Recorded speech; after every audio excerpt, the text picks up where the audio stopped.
Is my car fixed? It's the Studebaker. You know, the one with the little doggy. In a window that goes. Carol Burnett made millions laugh over the 11 years straight.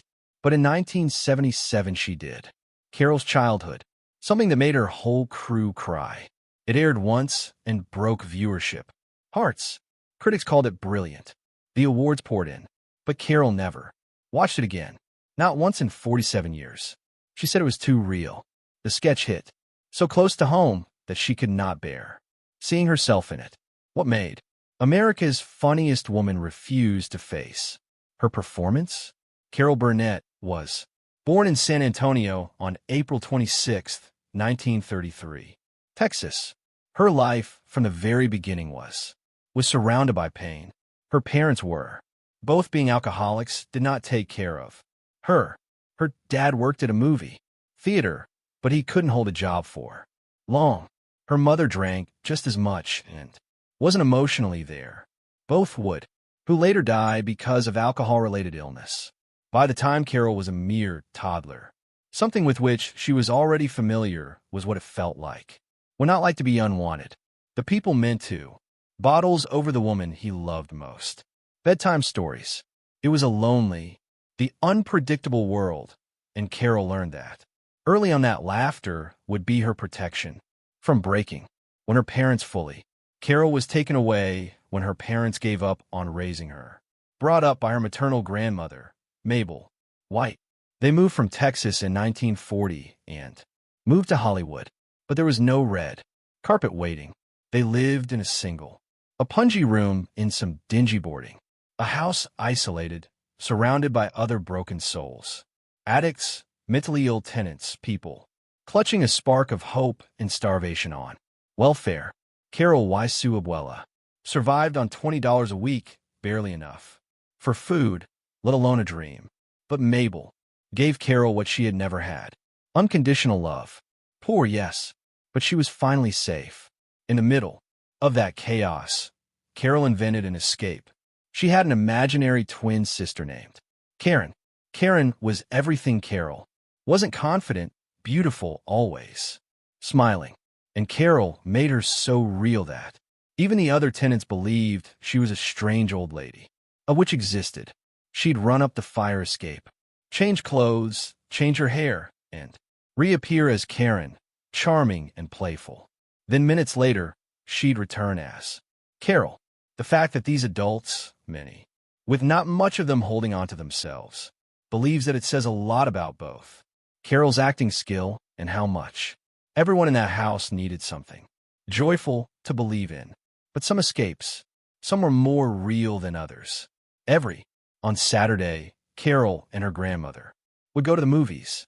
One ticket cost 25 cents for two, over 10% of their weekly income. In those few hours, Carol left behind the peeling paint, all the screaming and terror. On-screen life. Stars danced, people kissed, the world outside sparkled. There was food, something beautiful, and order. But when the credits rolled, survival came back into focus. They couldn't afford toilet paper at home, so they would quietly steal it from the theater bathroom. They weren't ashamed, they were desperate. Even at 7 years old, Carol grasped the concept that what it was like to be hungry for more than food. One day, sitting in that darkened theater when she heard Johnny Weiss, his signature Tarzan yell resoundingly echoed across the room. It hit her like lightning. At home, she started to imitate, with it obsessively perfecting every pitch and rhythm. She did not know she was training her voice, building the kind of breath control most singers take years. Took a lot to master. It was only a game, but it became a kind of signature. That yell would bluff their way to later bring down audiences in laughter. Applause during her live performances. What started as a child's mimicry became one of the first tools of her comedy arsenal. When Carol completed high school, she had one dream: journalism. Although her mother had wanted to be a writer, and Carol felt bound to finish what her mother couldn't. UCLA was the objective, but when the time came to enroll, a brutal reality stared her in the face. She didn't have the $50 needed to cover tuition. That's about $600 today. 4. To most people, it would have meant it finally seemed for a time as though it had at last reached its end. And for a while, it was as if it was. Then something strange happened. A stranger whose identity she never knew. It was then that the learned intervened and paid the amount. No strings, no explanation, just enough money to change her life. At UCLA, she had planned to study journalism, but one elective theater class flipped her world upside down. In that room, something inside her clicked. She wasn't shy anymore. She wasn't poor or invisible. She was funny, loud, and utterly alive. Her professors noticed it. So did her classmates. She could sing, act, and make them laugh in the same breath. Suddenly, journalism seemed too little for her. She changed her major. It was risky, but for the first time in her life, alive. She wasn't surviving. She was dreaming. That risk paid off quickly. At the end of her freshman year, she was named most promising newcomer in UCLA's drama program. More than a title, it was a prophecy. This told her that her dream wasn't crazy to chase. It gave her the courage to push more. Serious when they took the stage and quit.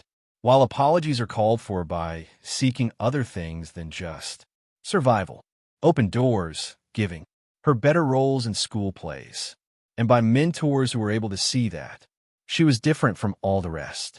She wasn't just another hopeful actress. She had the type of spark you couldn't fake.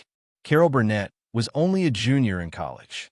In 1954, she took the job of usherette for 65 cents an hour when her life took a strange turn the party took in San Diego. She wasn't there to celebrate. She was stuffing hors d'oeuvres into her purse to bring home to her grandmother. That's when a well-dressed stranger approached her. He wasn't in showbiz. He was a millionaire shipbuilder from La Jolla. She told him that she had dreamed of to New York to make it on Broadway and couldn't afford even that $43 tuition at UCLA. He then made her an offer that sounded too good to be true. $1,000 each for her and her boyfriend, Don Soyan. But he gave them 3 rules. Never speak his name. Use only the money to get to New York. And if they made it, they had to help others do the same. He wanted no credit. He only said that someone had once helped him, and he was paying it forward. His wife would later say he'd done this kind of thing before for gas stations, restaurants, and people chasing dreams. With $2,000 between them, Carol and Don packed up and bid goodbye to UCLA. They went east. Even though Carol had never, as far back as 1954, she never had been further than Texas. She didn't know anyone in New York, but she didn't care. She would say later, "I didn't know enough to be terrified." They reached the city and checked into the Algonquin Hotel for $9 a night. Too much, really. The money began disappearing fast. At one point, Carol rang, crying when making a collect call to her family, begging them to send money for food, her to come back. Then, right as she was almost gave up, she heard a radio announcement, a hurricane, the name Carol, which was moving up the coast. She took it as a sign. Somehow, it gave her strength to stay. Soon, she found herself in a completely different world.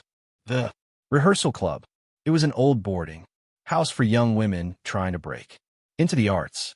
For $18 a week, Carol got a shared room of 4 others with a cot. Female performers. There was only one bathroom and one closet. Still, to her, it was paradise. She'd been sleeping on a couch. Back home, the place buzzed with energy. Girls doing line repetitions, singing, jogging, walk around with curlers in their hair. 2. In order to make ends meet, Carol did hatchworking. Overnight, the checkout girl auditioned. Through day, it was not all fancy, but it was real. In March 1955, she and Carol's Broadway career. Other girls put on a display entitled the Rehearsal Club Review and mailed out Invitations to agents and producers. Big names like Marlena Dietrich appeared. That night, doors started opening. Her